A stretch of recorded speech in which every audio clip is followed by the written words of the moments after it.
Our first keynote speaker is Professor Siyasanga Tyali, Acting Director of the School of Arts at the College of Human Sciences at the University of South Africa.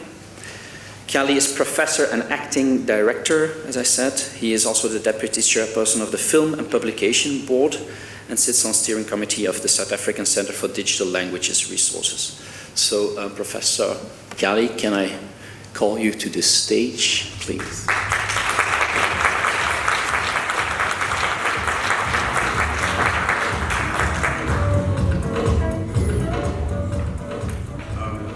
Good morning, everyone, and thank you, Brett. Thanks.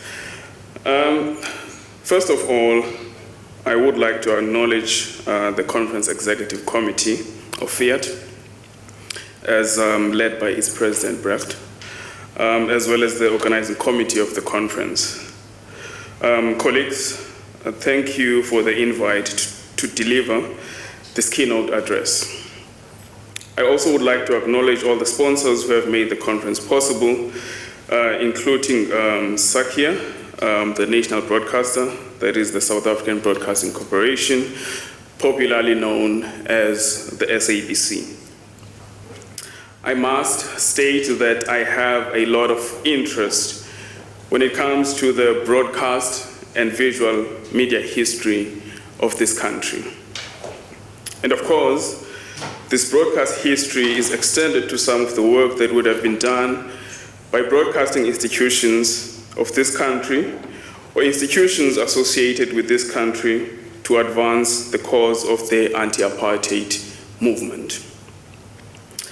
Perhaps just to indicate that some of my work has touched around the following themes: the general media history of South Africa, media institutions, specific history, such as the role of Imvo Zabansundu, that is the native opinion, as published between 1884 and March 1998.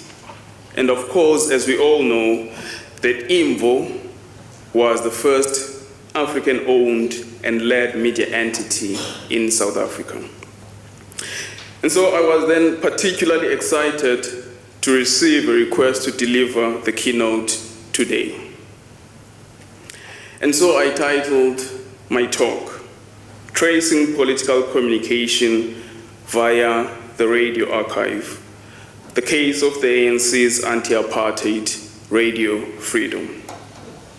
And part of the reason for this title is, in this country and in so many of the anti-apartheid aligned countries, some media institutions played a recognizable roles in exposing the atrocities that were perpetrated by the apartheid government of South Africa.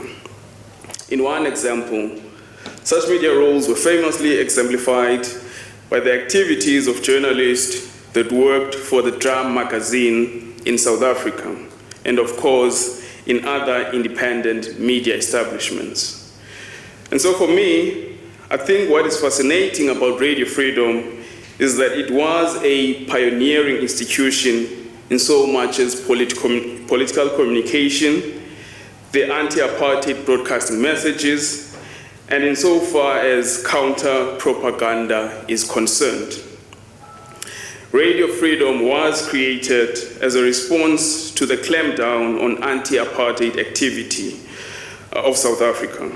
For instance, much research literature illustrates that leading up to the year 1963, mainstream political activity and activism against the apartheid state of South Africa had been suppressed.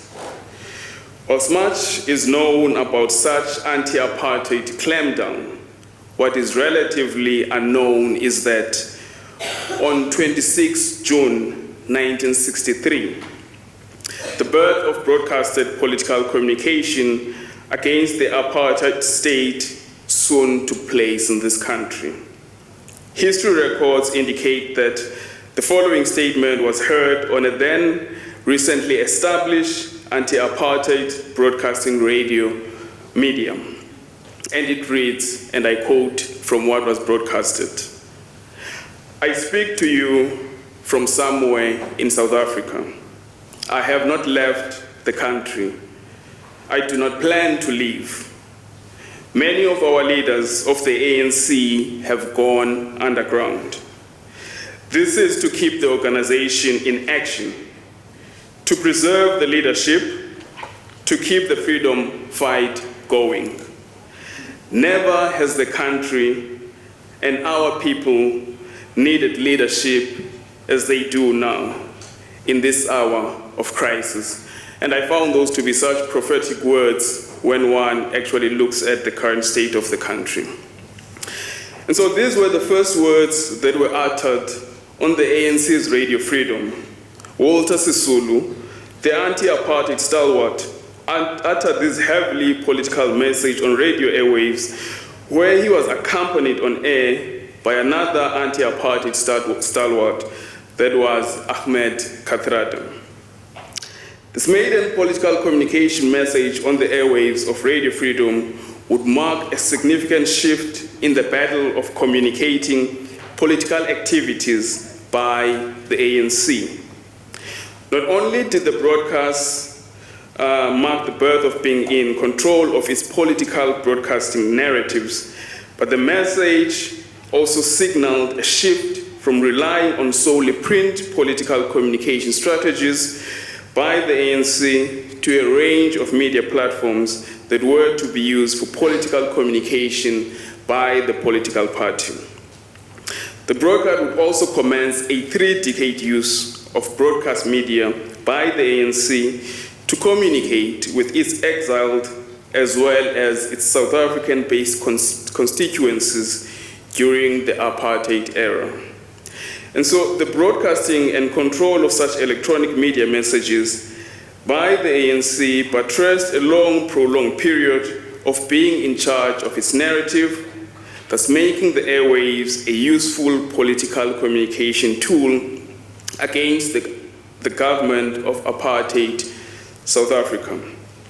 It's important that I indicate that Radio Freedom is the oldest politically aligned and anti-apartheid broadcasting media institution to be dedicated to political communication against segregated South Africa.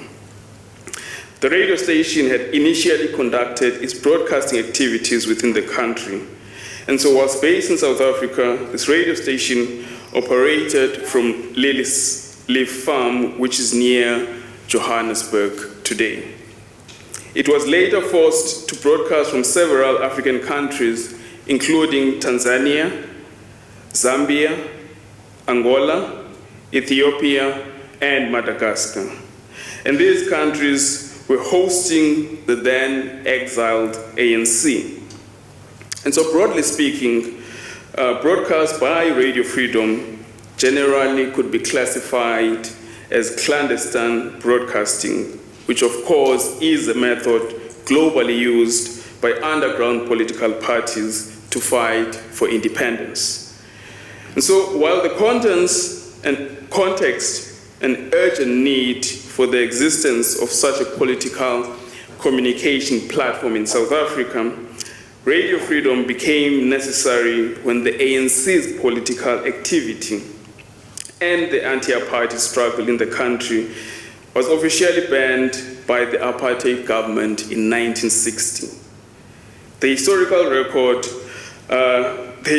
need for the existence of this broadcaster has been put into context by the academic Riddle, who indicates that, and I quote, "The ANC's Radio Freedom is only part of the history of clandestine radio in this country.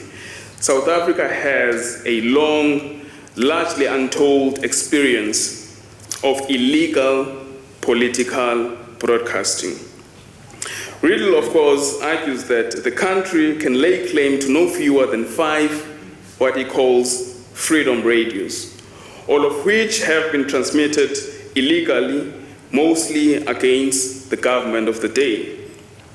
The seeds of such radio freedoms can be traced to as far back as the 1940s, in fact, 1942 to be exact. These various forms of radio freedom were initially assumed to have been staffed by English-speaking employees of the then South African Broadcasting Corporation, that is the SABC. And here, I should also mention that prior to this era, there was a close relationship between what would become the SABC and the BBC. One would just need to look at the work of the John Reith Commission in South Africa, and I'm stating this fact knowing very well that we're going to have another keynote speaker speaking around the BBC. And so when it comes to the ANC's radio freedom, another academic, that is Davis, indicates that, and I quote again, "The story of radio freedom begins with the turn to the armed struggle undertaken by Congress Alliance in 1961. And after this decision of the Congress, sometime in the beginning of June 1963, the now struggle veterans, that is Ahmed Kathrada and Walter Sisulu, recorded and broadcast a message that indicated that the ANC would operate its activities underground, as it had become illegal to conduct political activities under the then apartheid state.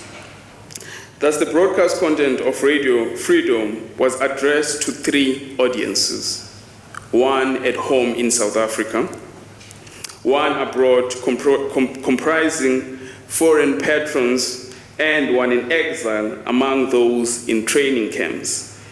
In this way, the ANC had unfettered control of its image among its primary stakeholders. Perhaps I also need to mention that the research for this keynote relied on archival data that had been donated by the ANC in post-apartheid South Africa to educational institutions. The ANC donated the examined archive material to the National Heritage Council Studies Center, that is NAHEX, at the historic University of Fort Hare in present-day Alistown in the Eastern Cape. I also do understand that there is an additional archive of Radio Freedom, and as far as I understand, it forms part of the bigger Maibuye archive that is based at the University of the Western Cape here in Cape Town.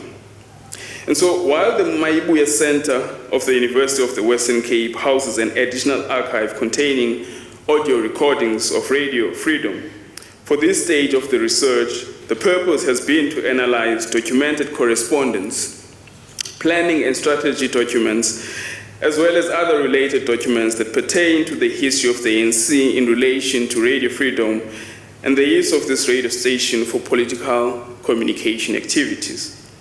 And so the NAHEX archive that we have looked at up to so far consists of Radio Freedom scripts and historical letters to the radio station, mostly authored by South Africans during the apartheid era. It also includes documents that were authored by the ANC's Department of Information and Publicity, and these argued on how to improve the use of Radio Freedom as part of the ANC's political communication machinery. And so, in so much as our analysis of the radio archive is concerned, audience reception of the role of the Radio Freedom's political communication messages, any strategies and planning for reaching these audiences can be understood through the responses of what constituted the ANC's listening publics. Lekhoati, an academic based here in South Africa, argues that Radio Freedom was an instrumental platform in the attainment of information against the struggle of the apartheid state. He has also demonstrated that the listenership of Radio Freedom had an impact on the struggle against apartheid. And so in our study of Radio Freedom listenership trends in South Africa, the data from the archive indicates that by the early 1980s, listeners in South Africa could access Radio Freedom via at least 4 state radio services on the continent. And these include namely Radio Madagascar, Radio Lusaka, Radio Luanda, and Radio Tanzania. However, tuning into Radio Freedom from South Africa was considered subversive and thus occurred within the realm of illegality.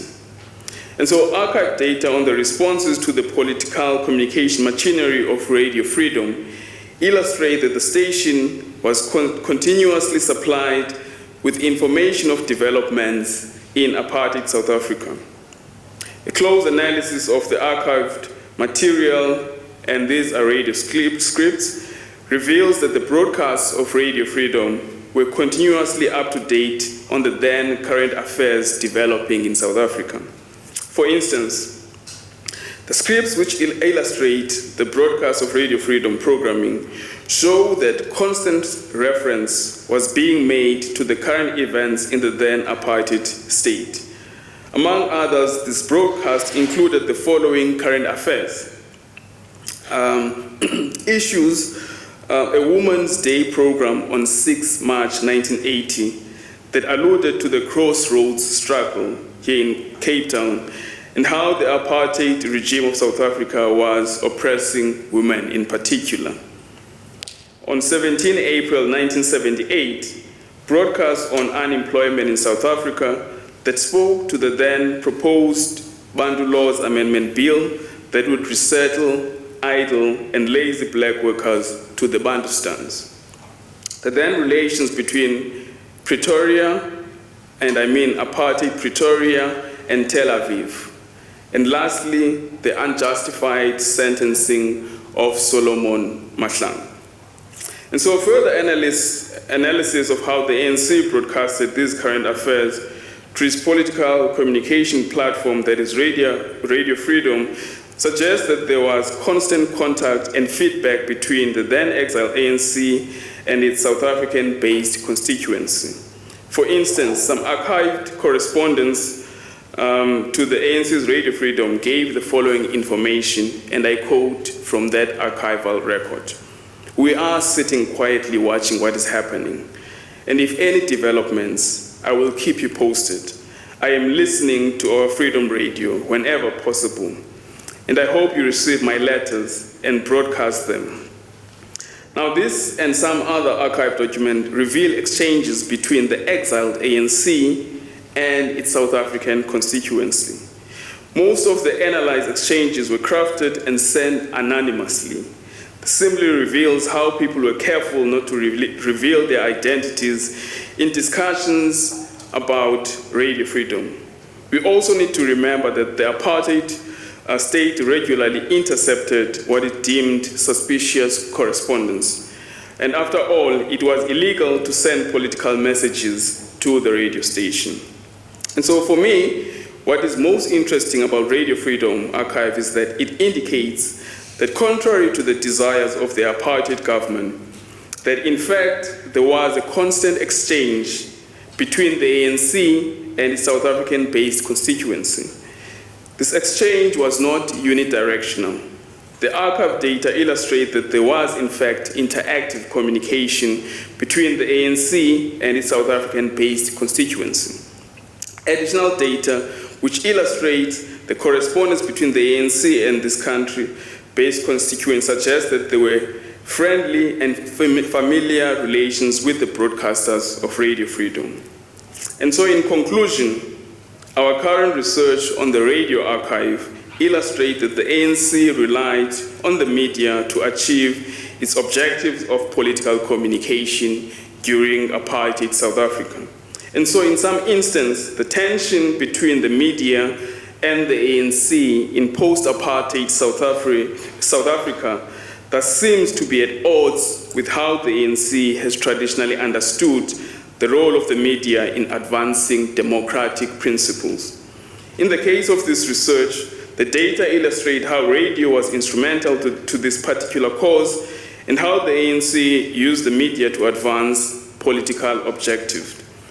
The archive data on Radio Freedom suggests that the ANC meticulously planned and strategized its virtual presence in South Africa to counter various forms of propaganda that were created by the apartheid government of the country.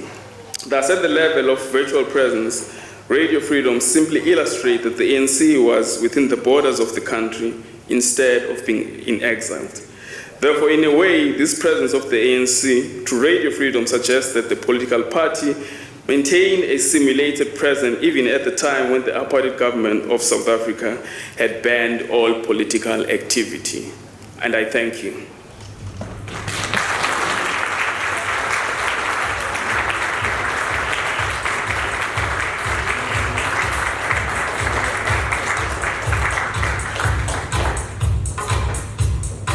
Thank you, Professor Tyali.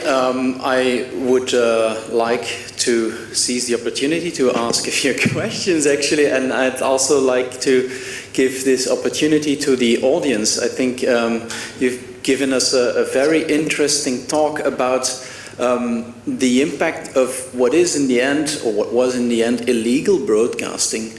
And most of us here will be representing official broadcasters, but there is a hidden history, I would say, of broadcasting under the radar. And I'm looking around in the room whether there are any questions, reactions to this particularly important keynote, pointing to this treasure, I would say, that's partially hidden also in the Mayibuye collection. Are there any questions from the room? Then I have one, because you mentioned that the ANC was in exile in several countries in Africa, including Ethiopia, Zimbabwe, if I'm not mistaken. I also heard from you that in the Mayibuye archives there are still recordings available.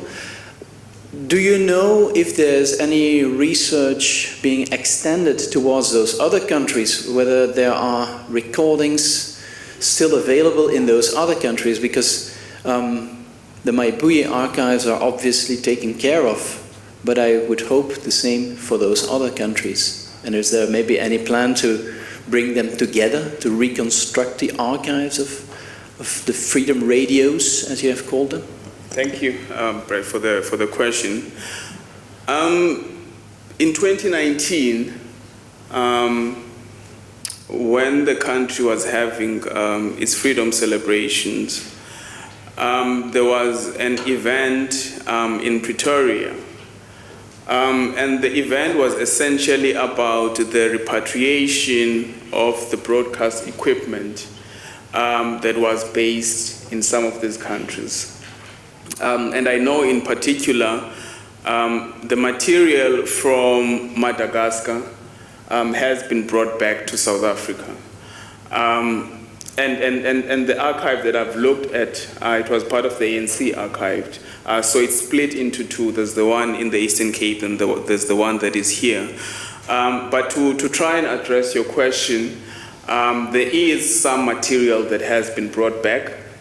I'm not familiar in terms of the other countries because there would have been some archives in the early 90s when the ANC was moving back that would have been brought back as part of that. And I think that the material that is in the Eastern Cape, certainly when you are reading it, it alludes to the fact that it was sent elsewhere. Yeah.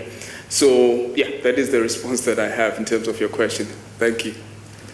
Thank you, Professor. Looking around once again in the room whether there are any new questions. I could imagine a few, but we're going to leave that to the break. We are ahead of schedule, as you've noticed.